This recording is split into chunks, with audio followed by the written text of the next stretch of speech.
I'm Liv, I paint buildings, and today I'm going to be doing a tutorial on how I painted this Bristol shopfront. I make these watercolour colouring pages so that you can jump straight to the fun bit and paint along at home with me. This is one of the 5 illustrations that comes in the Bristol shopfront's watercolouring box set. These are all hand illustrated by me and printed on watercolour paper. They are specially designed for watercolour, but they are just as good with pencil, pastel and gouache. So if you want to find out more about these watercolouring pages, you can find the info for that in the description. If you're ready to get started and you want to help me turn this into this, then keep watching. I'm going to talk very quickly first about some of the supplies that I'm going to be using in this video. Doesn't mean that you have to use exactly what I'm using, but if you are new to watercolour, then you might find this helpful. These are my watercolour half pans, and I've been collecting these for years. I'll put some links in the description to some of my favourite brands if you'd like to find out more about that. When it comes to brushes, I always use the same small collection of brushes. I have 2 round brushes here, one slightly larger and one slightly smaller.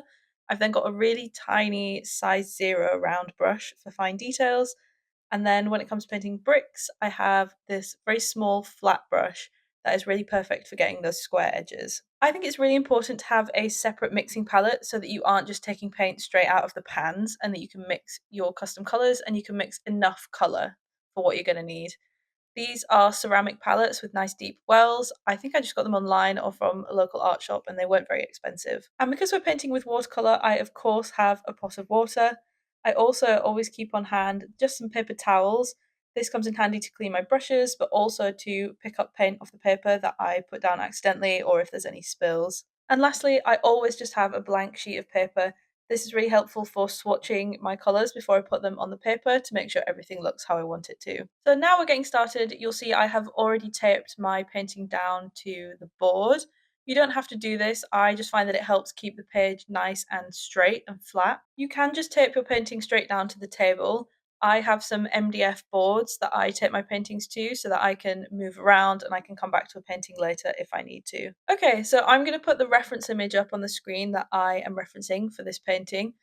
This is also going to be in the booklet if you have the Colouring Pages box set, so you can have a look at that too. So this is a bit more complex of a design because the top half of this building has this really lovely mural on it. I'm going to leave the mural for now, we'll come back to it in a bit. I like to tackle these pieces by filling in the biggest blocks of colour first. Because that top part is very intricate, I think the biggest block of colour here is actually going to be the awning. So you can see I've mixed some different shades of tan on the right side, and I'm just doing one big wash to cover the whole thing. It's really important when you are doing big washes of colour like this that you mix up enough paint, and you can always reactivate the paint once it's dry, so you're not going to waste anything. Therefore, I think it's always better to have way more paint than you think you'll need. The great thing about watercolour too is that you can layer it. So the first layer I put down, I thought was going to be dark enough, but actually once it was on the paper, I thought it was a bit too light. So I'm just going back in with the same colour while it's still wet, and I'm putting down more paint so that when it dries, it'll be a bit more saturated. So now we're moving on to tackle this mural, and I think I'm really just going to do it in a very paint by numbers style. I don't want this to be too complicated, and I don't want to exert too much energy trying to worry about how it's going to look. So I'm literally just referencing the image and laying down the block colours in the areas of different colour. You definitely could make this more or less complicated for yourself, depending how you want to tackle this. You could definitely put a lot more detail in than I am doing here. You could also put way less detail in if this complex design is just a bit overwhelming for you. I'm going to be waiting for each colour to dry before I add in the next one. That way we're going to get nice, crisp, sharp lines between each colour. I think it would also be really nice to put all the colours down while they're wet and have the colours bleed into each other. Then you're going to get that really nice traditional watercolour effect, and you're also not going to have to worry about putting the colours down too accurately and staying inside the lines. Because I've decided to paint each colour separately, I'm going to have to let each colour dry before I move on to the next one. So you're going to see me moving around the page a little bit, painting different parts of the painting whilst one part of the mural is drying. That way I don't have to step away from the painting, I can just keep going. In the mural itself, there are 2 different tones to each colour. There's a kind of highlight colour and then a shadow colour. So instead of painting the lighter values and then the darker values separately, I'm actually just going to go in with the lighter value across the whole area of the colour. Then once that's dried, I'll mix up a slightly darker version and then come in with the shadows on top. Because it's watercolour and we can just layer the colours on top of each other, it means I don't have to worry about perfectly filling in each colour the first time round. So whilst that first layer of yellow is drying, I've moved on to paint in the roof. You'll see I'm putting down a couple of different shades of brown. I have a neutral brown that I'm using for the most part. I've then also got a more orange toned brown, and you'll see in a moment I come in with a slightly blue toned brown. There are lots of different styles of pan tile roof, but I tend to find that this method works really well for most roof types. Not every roof tile is going to be exactly the same colour, and also as the building ages, you're going to get some discoloration of the tiles too. I think it's a really nice way of showing that aging. Now, if you wanted to paint each tile individually, I am not going to stop you, but I am absolutely not going to be doing that. And I really like the way that this wash looks as the colours all kind of blend together.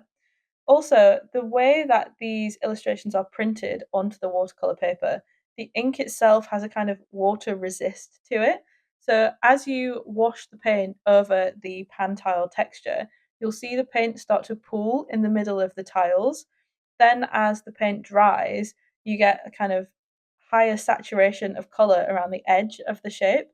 So the wash kind of shades the tiles itself. It's quite a strange thing that happens, and you'll see as the paint dries. If you look a bit closer, you kind of see what I'm talking about. I think it's a really cool effect. So now that we've finished painting the roof for now and the yellow paint has dried, I can come back down to the mural and start to add in the next colour, which is going to be this purpley pink colour. Again, I'm just kind of doing a paint by numbers here. I find when doing this kind of copying technique, it's a lot easier to get the colors in the right place if you kind of forget what it is that you're trying to paint. If you focus too much on the individual leaves and petals and trying to work out what goes where, then you might get a bit caught up with the details. But if you just kind of look at things as generic shapes and think, oh, this one's purple, this one's yellow, you can fill the colors in a lot quicker and I think a lot less stressfully. So I'm now just going to be filling in the rest of the colours aside from the background of the mural. So I'll stop talking here and I'll pick back up when we're finished.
So whilst that first layer of colours in the mural is drying, I'm going to move down now and tackle the shop front window.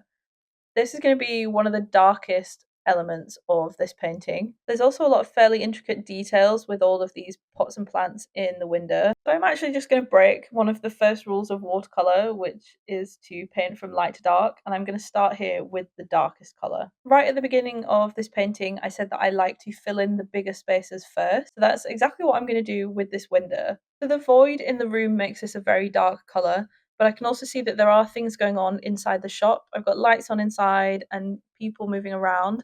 And so I want to have a hint at some activity inside.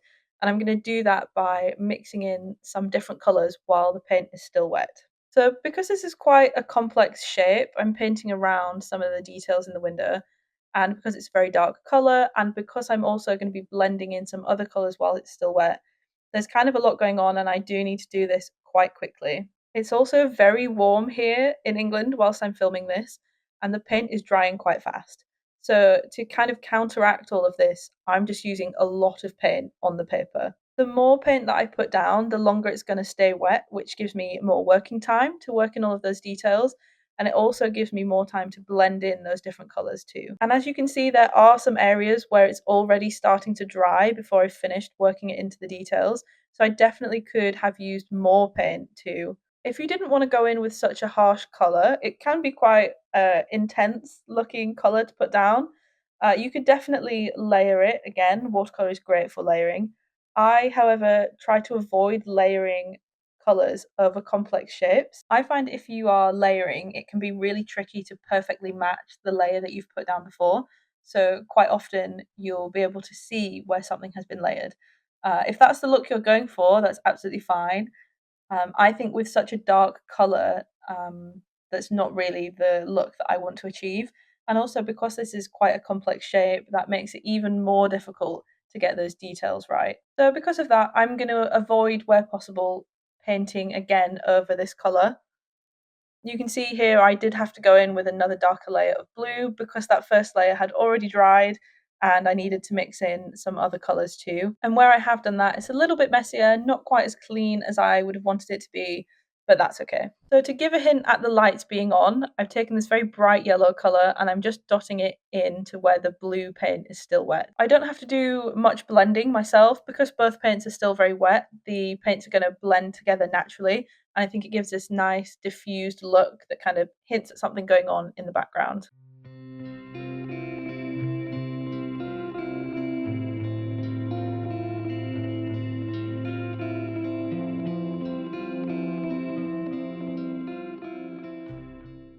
For the windows on the first floor, I'm going to use that same blue tone as I used in the windows on the ground floor.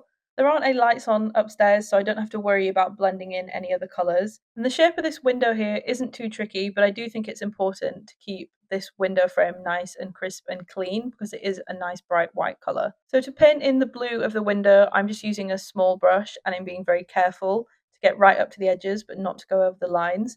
You could, if you wanted to, use a masking fluid, mask out the shape of the frame and then fill in the blue without having to worry about going over the lines. But if you do go over the lines and you haven't used a masking fluid, you can always use an acrylic, a gouache, or even a highlight pen just to colour over the blue and make it white again.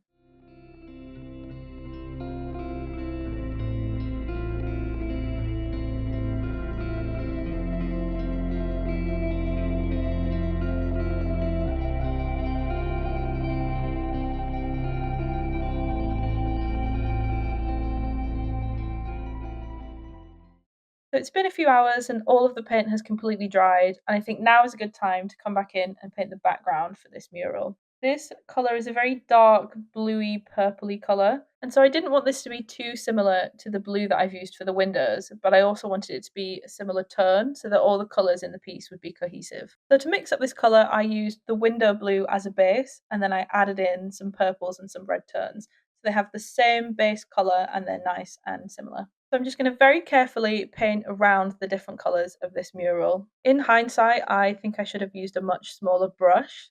You'll see when this is finished, but I think this came out a little bit messy for my liking. I also maybe should have used a bit more water in this paint mix. I think it was drying too quickly. It meant that I couldn't work with it properly before it had time to dry. There were a few times painting this mural where I messed up and I painted things the wrong colour. I think it's very important if you are going for accuracy to remember to look twice, and paint once. I remember when I did art in high school that my teacher would always say something along the lines of, you should be looking at your subject far more than you are looking at your own painting, which I think is definitely very helpful in this instance. So the rest of this part is just going to be me filling in the blank spaces. So you can stick around if you like, or you can skip to the next bit where I'm going to start adding some shadow into the mural.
So now that the background for the mural is in, I'm going to start adding in some of those shadows in the mural itself. So this is a little bit different to how I would usually paint shadows because I am essentially copying the painting that's already there. Their shadows are much brighter and much more colour blocked than the shadows I would paint on the actual building because it's a much more stylistic piece. Usually when I'm painting shadows, as you'll see a bit later on in the video, I tend to just mix up one shadow colour that I can then wash over the whole piece because it's watercolor and you can layer down the colors. You don't have to worry about color matching every single shadow. At least that's my preference. But the original mural here would have been painted in a more opaque color, so they would have had to color match each shadow. And also, like I said before, it's a very stylistic piece, so the shadows here are very bright as opposed to being a much darker shaded part. But all of this rambling to say that I actually really enjoyed painting the shadows like this.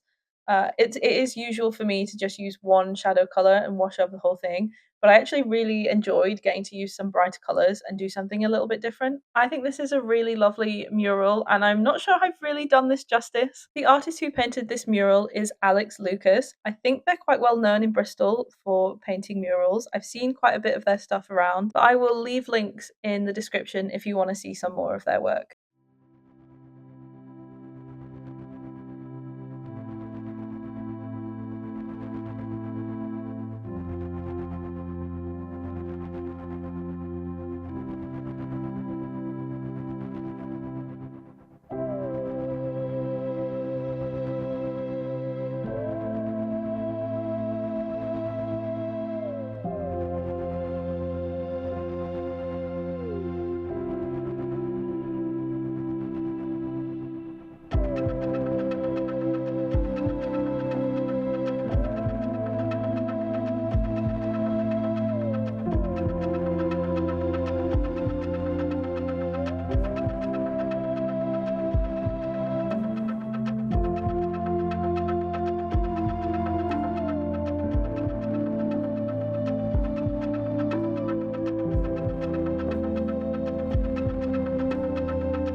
So doing a bit more jumping around, I'm now going to go back down to the bottom of the painting and we're going to finish off the shop front. It's actually quite hard to tell from the photos exactly what colour the shop front is, which is quite strange. There's a lot of street furniture and cars in the way, which is quite frustrating, but I think it's a kind of blackish grey colour, so that's just what I'm going to go with. You might have heard me talk about this in previous videos, but when I'm painting with black, I am never using a true black out of the tube. Even if the shop front is painted black, it's not going to be a really true dark black.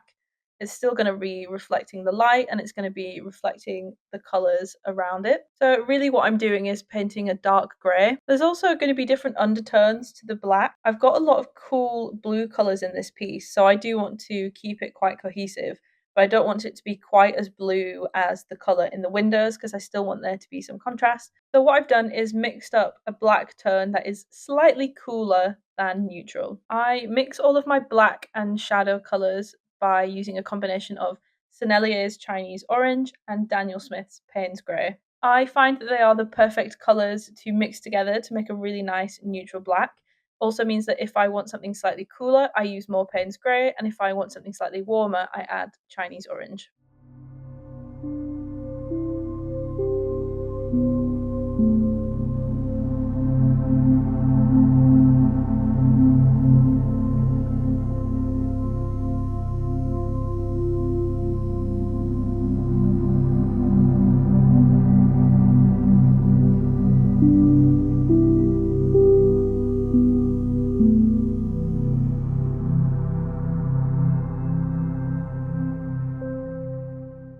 So now that I've got the base colours for the shop front layered in, it means I get to go in and paint all the lovely details in the front. I'm going to start by colouring in the brown for the wooden boxes and the furniture, and I'm then going to go in with a couple of different shades of green and a couple of different vibrant colours for the plant pots. You could spend an awful long time really perfecting all the details for all the different items in the window. I think because it's quite a detailed illustration and I want to put a lot of emphasis on the building rather than the items in the window, I like to use quite a stripped back colour palette for this. I'm also not really looking at the reference image at all for this because I just want the window to kind of blend in with the rest of the painting.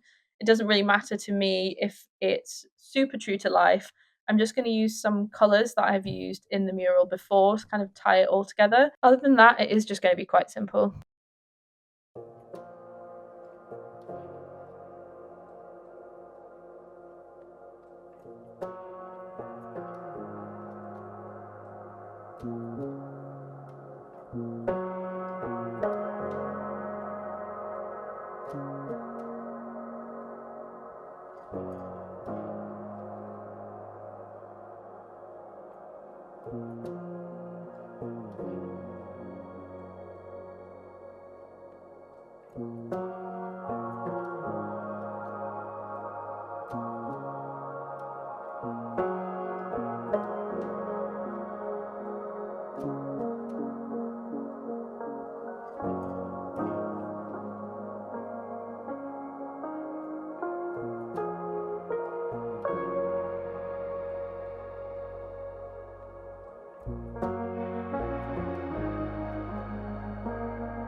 So now that I've got all the colours and the details in, I'm going to go in and add the shadows. So like I said earlier, I do like to have one colour that I use for the shadows, which I then sort of glaze over all of the areas of shade. So that's what you're seeing me do here. Again, I'm using a mix of Chinese orange and Payne's grey. Both of these are very transparent pigments, which means that the shadow mix that I have doesn't kind of cloud the colours that are already down. It still shows the colours through, but it just adds a darkness over the top of them, which is exactly what we want for these shadows. So I am looking at my reference image, but I'm only using it as a rough guide because I want to have quite crisp and intense shadows. And the sun on this day was not particularly bright or intense. It wasn't a really sunny day, so there's not much intense shadow on the actual picture. So I'm going to use a bit of artistic license, add a bit more depth to it, but that really is just a personal preference. The sun in this piece is in the top left, so I'm drawing all of my shadows in the bottom right. I'm focusing on putting the shadows anywhere where we want some depth. So you can see there I did a shadow under the lip on the eaves of the roof, also the recess for those windows on the top floor, that's quite a deep shadow. And then I'm also just going in and adding a little bit of shadow and detail to the awning here because it is curved, not quite flat, so I just want to add some depth to that. If you wanted to, you could of course shade under the awning. That would be quite a deep shadow. I'm going to opt to not shade under there. I think because we've got so many dark colours under there already, I don't want it to get muddy and I don't want it to get too dark. I still want to see a lot of that detail, so I'm just going to leave that bit out and I think it'll be fine. So instead of doing one big sweeping shadow under the awning, I'm just going to go in and detail some shadows around the individual items here. So the panelling next to the door, the different plants and the furniture out front, I'll do some shadows around them, but I'm not going to do the big shadow under the awning.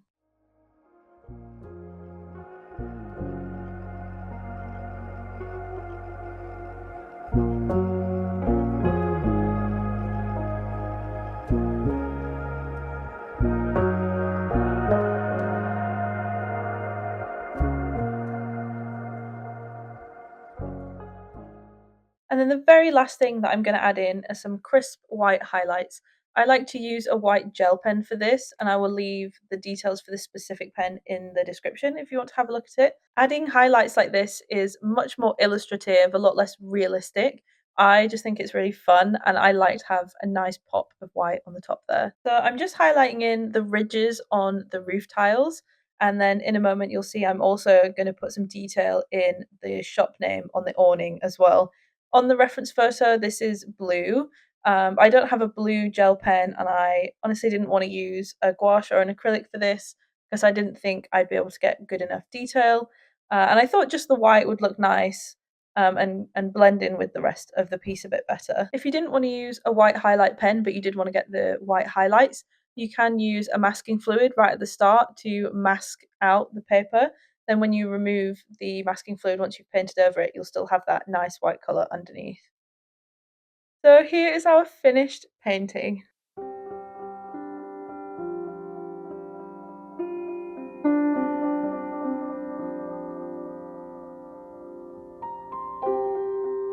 So that brings us to the end of today's tutorial. I hope you found it really helpful. If you have this watercolouring pages box set and you painted along with me, please send me a picture of your finished painting. I would absolutely love to see them. And if you watched this all the way through to pick up some tips and tricks and you feel like you want to have a go at painting one of these, you can get the box set in the link in the description. If you have any questions, please leave them in the comments. I love answering your queries and I love talking about painting. Also, if there's any specific videos you'd like to see from me, let me know too. I would love to know what you guys would like to see from me. So once again, thank you for watching this video and I will see you in the next one.